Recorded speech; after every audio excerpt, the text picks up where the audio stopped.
હવે વાત કરું કે આપણે બધા એવું કહીએ છીએ કે સમાજ, અમારા સમાજમાં આવા રિવાજ, પણ સમાજ એટલે શું? સમાજની પરિભાષા શું છે? એવા લોકોનો સમૂહ કે જે એક જેવા કપડાં પહેરે છે, એક જેવી રહેણીકેણી ફોલો કરે છે, એક જેવું ખાય છે, એક જેવું પીવે છે? નહીં.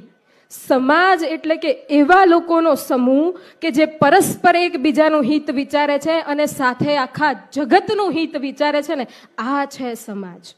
પરસ્પર એકબીજાને કેવી રીતે મદદરૂપ થઈ શકીએ અને સાથે ભેગા મળીને આખા જગતને કેવી રીતે મદદરૂપ થઈ શકીએ ને, આ છે સમાજ. પણ આપણે તો સમાજની પરિભાષા જ બદલી નાખી છે.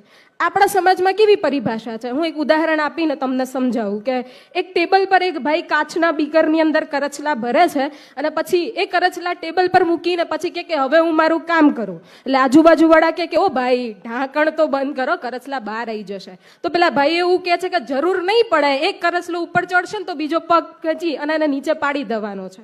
એટલે એક પણ કરચલું આમાંથી બહાર નહીં આવે. ને આપણા સમાજની પરિભાષા અત્યારે આવી છે કે આપણે પરસ્પર એવી હરીફાઈમાં લાગ્યા છે ને કે આને આટલું મામેરું કર્યું તો મારે આટલું કરવું પડશે, આને આવો મંડપ બાંધ્યો તો મારે એનાથી વધારે બાંધવો પડશે, આને આવો જમણવાર કર્યો મારે એનાથી વધારે કરવો પડશે, આનો આવો બંગલો કર્યો હું એનાથી ડબલ મોટો બંગલો કરીશ. આપણે પરસ્પર એવી હરીફાઈમાં લાગ્યા છીએ ને કે જેથી આપણે આર્થિક રીતે બહુ પાછળ ફંડોળાયા છીએ.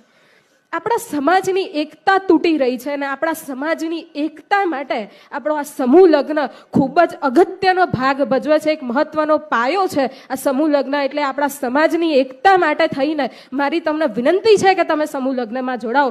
બાકી 1 લીટર દૂધને ફાળવા માટે 1 ટીપું લીંબુનું કાફી છે.